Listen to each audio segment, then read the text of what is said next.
अस्सलाम वालेकुम dear students, मैं मोहम्मद हुसैन और आप देख रहे हैं मेरी यूट्यूब चैनल एग्रीकॉल। डियर स्टूडेंट्स, अगर आप इस चैनल पर नए हैं तो हमारे चैनल को सब्सक्राइब करिए और वीडियोस को लाइक और शेयर करिए। तो चलते हैं हम आज के टॉपिक की ओर। आज हम पढ़ेंगे classification of wants.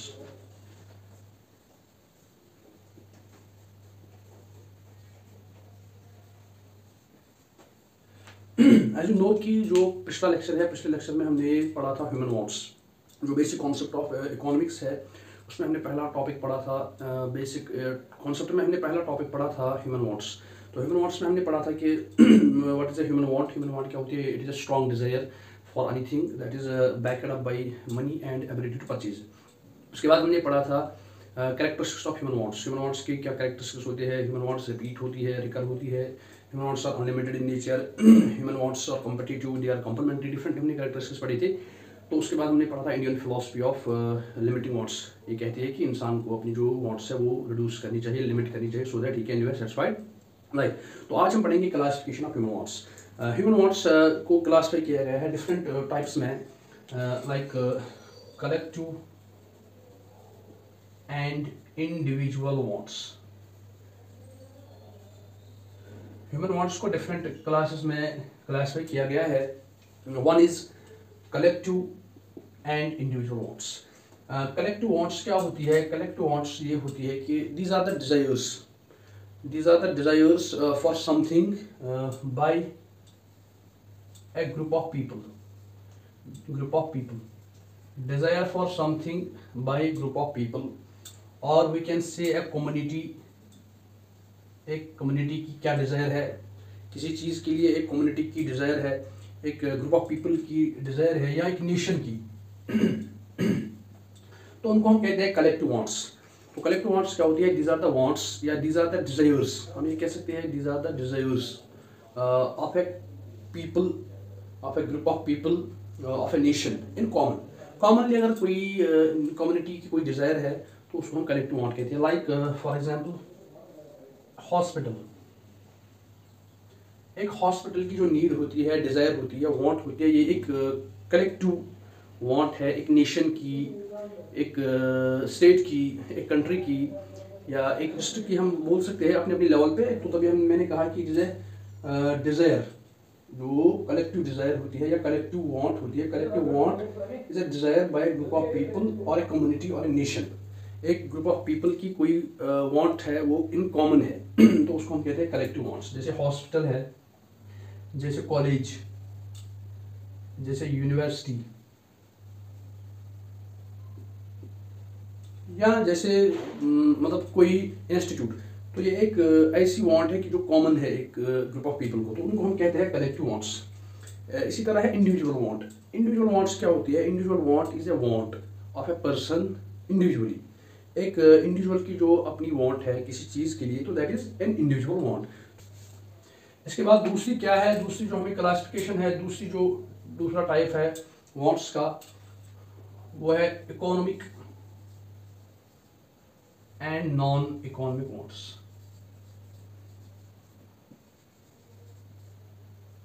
Economic wants क्या होती है? Economic wants are the wants for which we have to pay. जिन वांट्स को फुलफिल करने के लिए, जिन डिजायर्स को फुलफिल करने के लिए हमें पे करना पड़ता है, तो those wants are called as economic wants.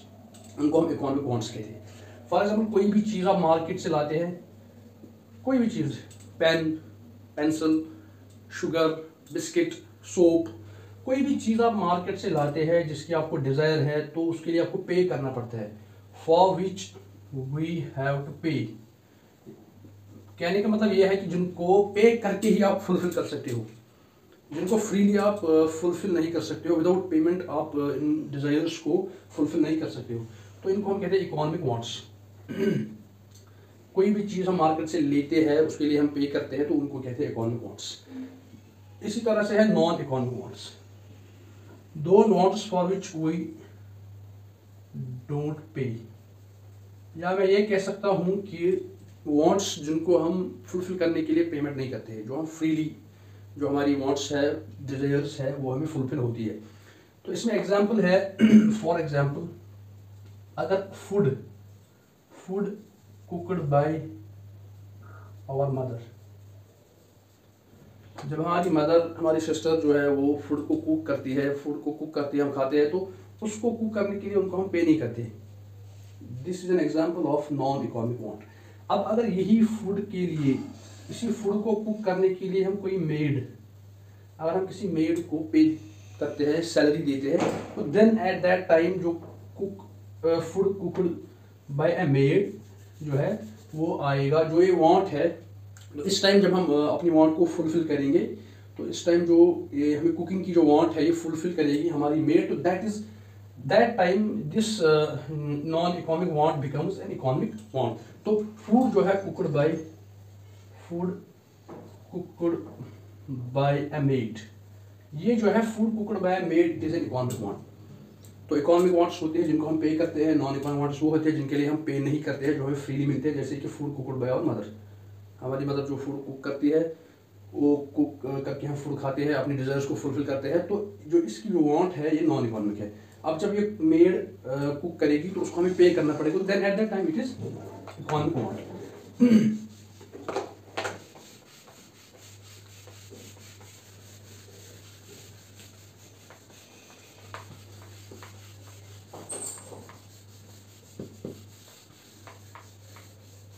इसके बाद जो है हमारा, इसके बाद है थर्ड ब्रॉड जो क्लासिफिकेशन ऑफ वांट्स की, जो हम बात करेंगे कि जो ब्रॉडली क्लासिफिकेशन की गई है, ब्रॉड क्लासिफिकेशन जो वांट्स की है वो है, wants are divided into necessaries,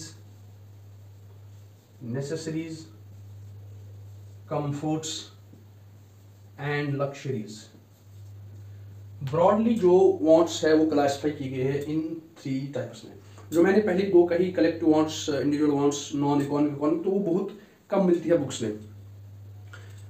mostly जो बुक्स में मिलती है वो मिलती है ये ब्रॉड क्लासिफिकेशन जो है, नेसेसरीज, कंफर्ट्स एंड लग्जरीज। तो ये नेसेसरीज क्या होती है? Necessities are the wants which are essential for the survival of life. जिंदा रहने के लिए, अरे भाई जिंदा रहने के लिए कौन सी चीजें आपको चाहिए? रोटी, कपड़ा और मकान। आपने स्लोगन सुना ही होगा, रोटी, कपड़ा और मकान।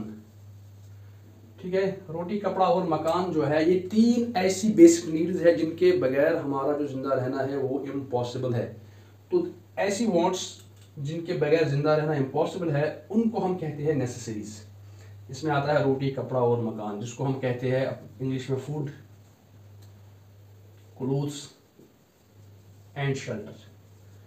फूड, क्लोथ्स, शेल्टर तो ऐसी वांट्स है जिनको आपको फुलफिल करना ही करना है। मतलब आपको इनको फुलफिल करना ही करना है, चाहे आपके पास पैसे है, आपके पास पैसे नहीं है, आपके पास कम पैसे है, आपके पास ज़्यादा पैसे है, तो ये ऐसी नीड्स है जिनको फुलफिल करना ही करना है। अगर आपको जिंदा रहना है तो रोटी तो खानी ही खानी है, कपड़े तो लगानी ही है, मकान, एक कमरा ही सही तो होना चाहिए। तो ऐसी वांट्स जिनके बगैर हमारा सर्वाइवल इम्पॉसिबल है उनको हम कहते हैं नेसेसरीज। तो अब इन नेसेसरीज को भी क्लासिफाई किया गया है। नेसेसरीज को क्लासिफाई किया गया है इनटू, नेसेसरीज के अब 3 टाइप्स है। एक है नेसेसरीज ऑफ एग्जिस्टेंस, एक है नेसेसरीज ऑफ एफिशिएंसी, और एक है necessaries of existence, necessaries of efficiency, और एक है कन्वेंशनल नेसेसरीज।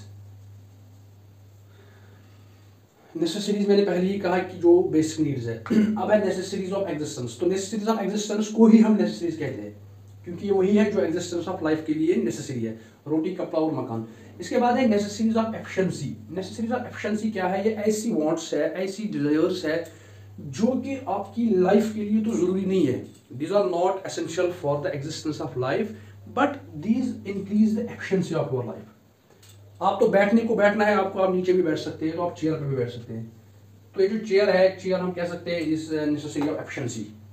ठीक है तो नेसेसरी तो लेकिन है necessary of efficiency. Necessary of existence जो है, जो नेसेसरी ऑफ एग्जिस्टेंस है या नेसेसरीज ऑफ एग्जिस्टेंस है, ये तो जरूरी है, ये तो वही है जो है रोटी, कपड़ा और मकान, इसके बगैर हम जिंदा नहीं रह सकते। अब तो नेसेसरीज ऑफ एफिशिएंसी है, ये ऐसी नेसेसरीज है जिनके बगैर तो हम जिंदा रह सकते हैं, लेकिन ये हमारी जो लाइफ की एफिशिएंसी है वो इंक्रीज करती है। जैसे चेयर है, जैसे फैन है, ये हमारी लाइफ को बढ़ा सकते हैं। हम तो गर्मी में भी रह सकते हैं, जैसे मतलब जो डिफिकल्टीज आती है, इंटेंस जो जब टेम्परेचर ज़्यादा होता है तो हम तो रह सकते हैं, भले ही हमें डिफ़िकल्टीज होंगी, हमें बहुत दिक्कत आएगी, लेकिन रह तो हम सकते हैं। ऐसी चेयर है, फ़ैन है, तो ये है नेसेसरीज ऑफ एफिशिएंसी। फिर उसके बाद कन्वेंशनल नेसेसरीज। कन्वेंशनल नेसेसरीज होती है these necessities exist due to customs. अरे जो रिचुअल्स होते हैं सोसाइटी के, भाई आप पार्टी में गए, पार्टी में चले गए और पार्टी में शराब आप तो पी रहे हैं पार्टी में जाके। कोई इंसान है जो शराब नहीं पीता है, अब वो पार्टी में जाता है तो वहाँ पे पीता है, तो due to custom, due to rituals. तो इसमें हम कह सकते हैं, इसमें आएगी ड्रिंकिंग, इसमें ड्रिंकिंग है, इसमें स्मोकिंग है, इसमें गैम्बलिंग है।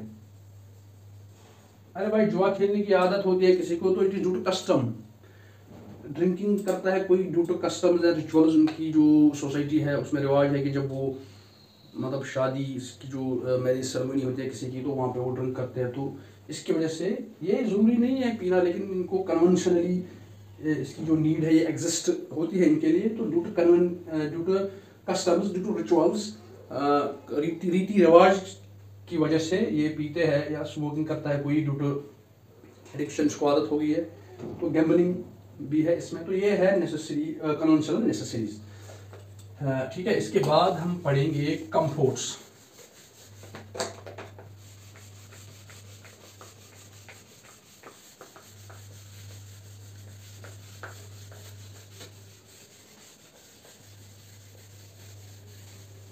इसके बाद है कंफर्ट्स।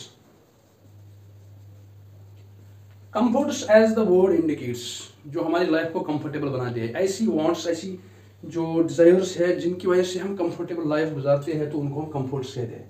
तो ये जो कंफर्ट्स होते हैं, दे लाई इन बिटवीन नेसेसरीज एंड लक्जरीज। तभी मैंने इसको बीच में लिखा, नेसेसरीज और लक्जरीज के बीच में है कंफर्ट्स। जो कंफर्ट्स है, comforts exist between necessaries and luxuries. और कंफर्ट्स क्या होती है, these are not essential for the existence of life. ये लाइफ को एग्जिस्ट करने के लिए, जिंदा रहने के लिए ये जरूरी नहीं है, बट ये हमें कंफर्टेबल लाइफ देती है, ये हमारी लाइफ की एफिशिएंसी बढ़ाती है। जैसे मैंने कहा था कि नेसेसरीज ऑफ एफिशिएंसी, जो नेसेसरी एफिशिएंसी मैंने कहा था, वहाँ पे मैंने कहा था कि वहाँ पे चेयर। लेकिन अब अगर वो चेयर होगी रिवॉल्विंग चेयर, अरे भाई चेयर्स तो बहुत सारी है, लकड़ी की चेयर भी है, प्लास्टिक चेयर की भी चेयर है। तो अब कोई चेयर लगा रहा है, अपनी जो क्लिनिक है, डॉक्टर्स लगाते हैं रिवॉल्विंग चेयर, ऑफिस में हम लगाते हैं रिवॉल्विंग चेयर, या सैलून्स में जो मतलब सैलून्स जो होते हैं वहाँ पे रिवॉल्विंग चेयर होती है। तो ये जो रिवॉल्विंग चेयर है, revolving chair is an example of comfort. अब जो फैन के बदले आप ले लो एसी में आपको गर्म हवा भी है, सर्द हवा भी है। तो दोनों जो मतलब एसी आप लगाओगे उसमें आपको मिलेगा गर्म हवा भी, सर्द हवा भी, ठीक है। तो वो आपकी लाइफ को कंफर्टेबल बनाएगा। फैन के बदले आप एसी लगाओगे तो इट इज अ कंफर्ट। लेकिन ये जरूरी नहीं है कि कंफर्ट हर टाइम कंफर्ट ही होगा। एक कंफर्ट किसी के लिए लक्जरी होती है और वही लक्जरी दूसरे इंसान के लिए कंफर्ट होती है, आगे भी बताऊंगा अभी। तो रिवॉल्विंग चेयर जो है या एसी जो है, तो वो कंफर्ट्स में आएगा। ये कि ना तो ये नेसेसरी है, ना तो ये एग्जिस्टेंस के लिए जरूरी है। ये जो कंफर्ट्स है, ये आपकी जो लाइफ की एफिशिएंसी बढ़ाती है, आपको कंफर्टेबल लाइफ प्रोवाइड करते हैं, कंफर्टेबल फील प्रोवाइड करते हैं। तो इनको हम कहते हैं कंफर्ट्स, जैसे रिवॉल्विंग चेयर है या सलून्स में होती है या एसीज। इसके बाद है लक्जरीज। है। तो लक्जरीज क्या होती है? लक्जरीज जो है वो है, हम लक्जरीज कहते हैं it is a wasteful expenditure. और हम ये कहते हैं कि इट इज सुपरफ्लुअस एक्सपेंडिचर। बेकार में कोई इंसान किसी चीज पे पैसे खर्चता है तो उसको कहते हैं luxuries, that is called as wasteful expenditure. कोई इंसान बेकार में, फजूल में चीजों पे पैसे खर्चता है, तो उस जो फजूल में, वो बेकार में वो पैसे किसी चीज पे खर्चता है, तो उसको हम बोलते हैं लक्जरीज। ठीक है। जैसे मान लो कि किसी को गाड़ी चाहिए, अब तो गाड़ी वो ले सकता है, मारुति 800 की भी ले सकता है, अब वो सेंट्रो भी ले सकता है। तो लेकिन अब वो वहीं पे बड़ी गाड़ी लेता है, जैसे फॉर्चूनर लेता है, बड़ी महंगी गाड़ी लेता है। तो जो महंगी वो गाड़ी लेता है, तो दैट इज लक्जरी। फजूल में वो पैसे उसमें लगाता है। या कोई कपड़े लगाता है, जैसे हम विंटर्स में कोट लगाते हैं, तो कोई इंसान जो है वो 500 रुपीज़ का जो कोट भी लगा सकता है। तो वहीं पे कोई इंसान 500 के इंस्टेड 5000 का जो है वो कोट लगाएगा। जैसे शूज़ है, शूज़ 500-600 के भी लगा सकता है, तो वहीं पे कोई 10,000 के शूज़ भी लगा सकता है। तो 10,000 के जो शूज़ है वो है लग्जरी। लेकिन याद रखना चाहिए कि लग्जरी क्या होती है, it depends on the background of a person.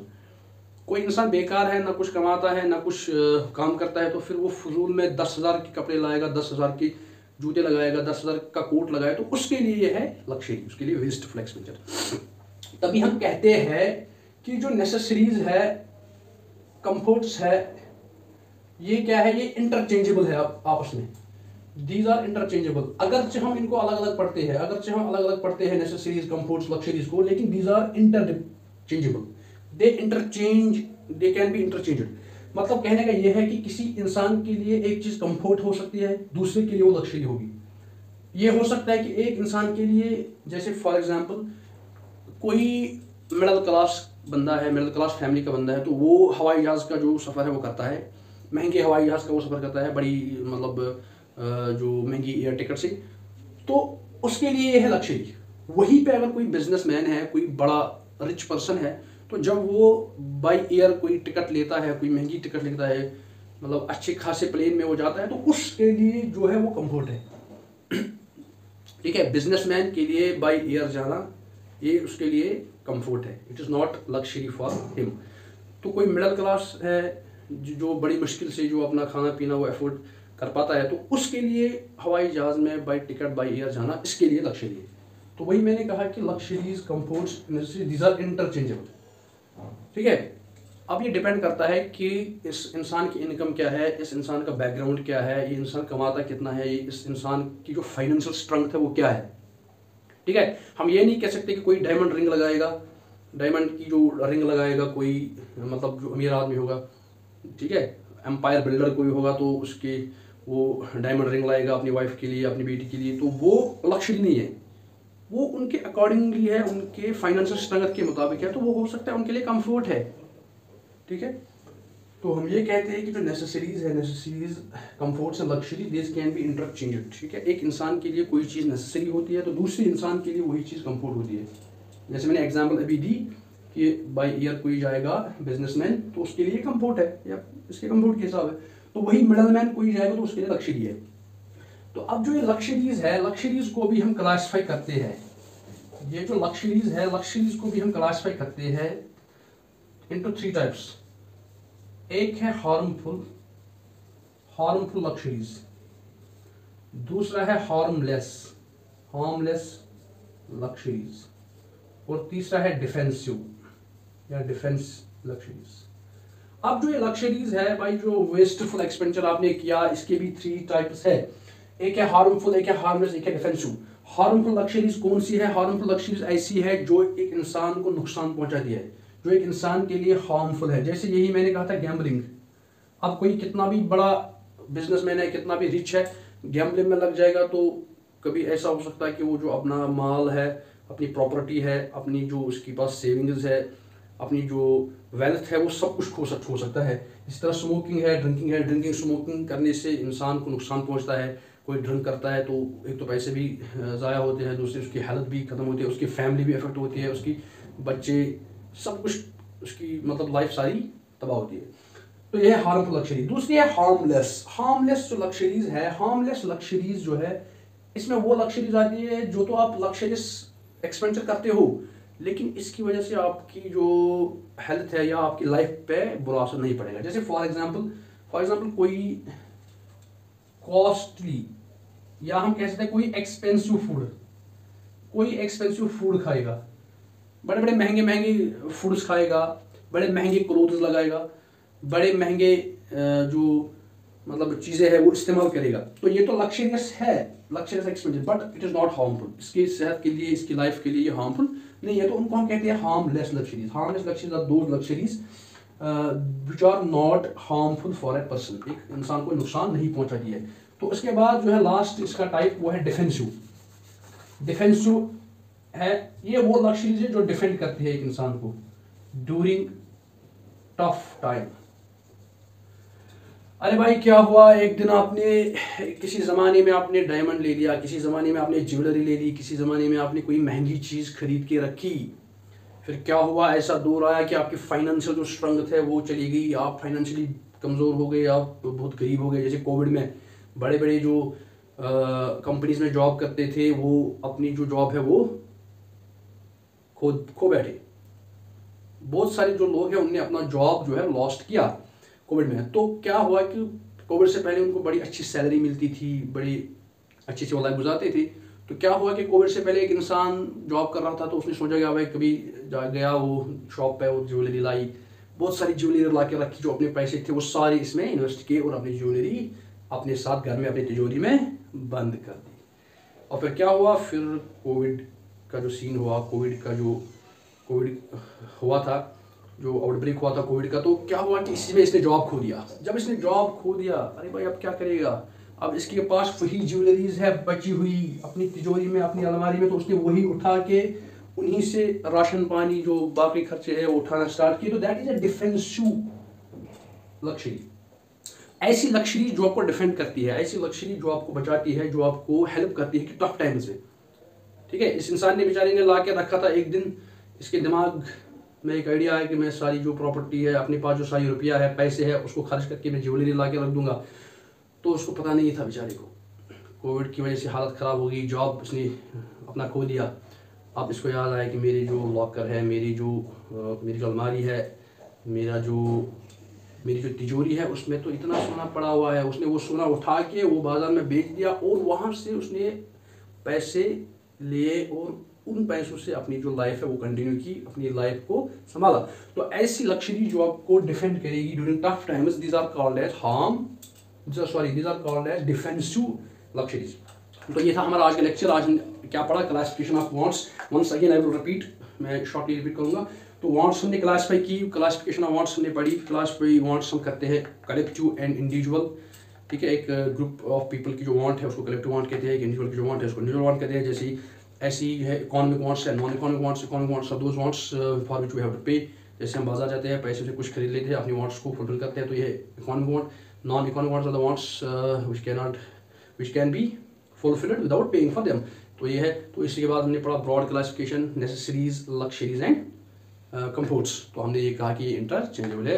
तो ये था आज का हमारा बेसिक लेक्चर। तो अब इससे आगे हम पढ़ेंगे, ठीक है, इससे आगे हम नेक्स्ट लेक्चर में पढ़ेंगे, बेसिक कॉन्सेप्ट्स को आगे ले जाएंगे। तो पार्ट 3 में, तब तक के लिए दीजिए इजाज़त। अल्लाह हाफिज़।